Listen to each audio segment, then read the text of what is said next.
Mr. Speaker. Well, the Minister and the Secretary of State have often used the word emergency for the state of the prison population, and I've asked the Secretary of State, how long will it take to deport all of the foreign criminals clogging up our jails? And it seems to me this is a moment for the Secretary of State to say, yes, this is an emergency, deport a lot of them, free up about 10,000 places and help overcome this crisis.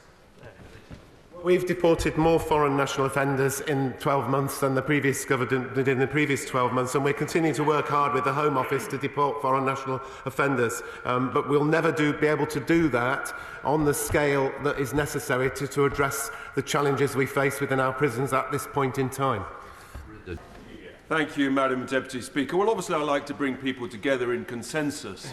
And I think there is consensus within this House that there is a place for solar which is on roofs. Yeah. And of course I like to lead by example, and so I've put solar panels on the roofs of my industrial buildings, because then you can sell electricity to the occupier underneath and ease pressure on the national grid, which is under considerable pressure. But surely solar farms, we've been hearing about thousands and thousands of acres of solar farms. It's completely inappropriate, Madam Deputy Speaker. In Lincolnshire, the great glorious county, there's applications and plans for 40,000 acres, completely inappropriate, on agricultural, top-quality farmland. Not only does it destroy that farmland, but there's been no mention of the jobs that it destroys for the next 20 to 30 years. Great jobs in the county of Lincolnshire. And this is absolute madness. And it is also so unfair. If you are living in a village or a small town in the countryside, and it is surrounded all of a sudden not by glorious fields but by black plastic, there is no justification or fairness. But I must just finally, in the time allotted, touch on the danger. I will give way. Thank you for giving way. I'm sure my honourable friend is aware of the large battery energy storage poles that will be required as we use more solar farms, but is he aware of the dangers they pose to the public and to the environment? I'm most grateful to my honourable friend, the member for common sense, and because actually most of these solar farms are now including these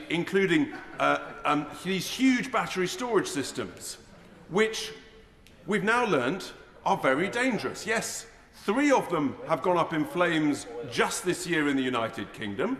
They cannot be put out, you have to let them burn out. And what happens when they burn? Toxic fumes, including hydrogen fluoride, and toxins seeping into the ground, as we have learnt from California, where one went up in flames. So there are massive dangers to these battery storage systems, which nobody's talking about. And by the way, no one knows, Madam Deputy Speaker, who is responsible for the health and safety of these battery storage systems. I will be delighted to give way to the Honourable Gentleman. I thank the Honourable Gentleman for giving way. I have a solar development in my constituency, Harrogate and Knaresborough, and battery storage solution proposals too. The point he makes about the safety of them is something that I'm hoping to address through an amendment to the Planning and Infrastructure Bill, seeing the relevant fire authorities be a statutory consultee. Is that something you would support? I'd be very interested, because it is the fact that actually the fire departments in counties up and down the country do not have the resources or the manpower or the willingness to take on the safety risk. And this should be the subject, I would suggest, Madam Deputy Speaker, of a separate, big, important debate, because we're all concerned about health and safety. And surely no one wants to be living next to something that is dangerous, toxic, and could force villages in their entirety to be completely evacuated because these things cannot be put out because of a process called thermal runaway. I'm conscious others want to speak, but we need, Madam Deputy Speaker, a greater understanding of the dangers of these battery storage systems. Yeah. George Freeman. Thank you, Madam Deputy Speaker. I rise as a member for Mid Norfolk and the chair of the All-Party Group for Agriculture.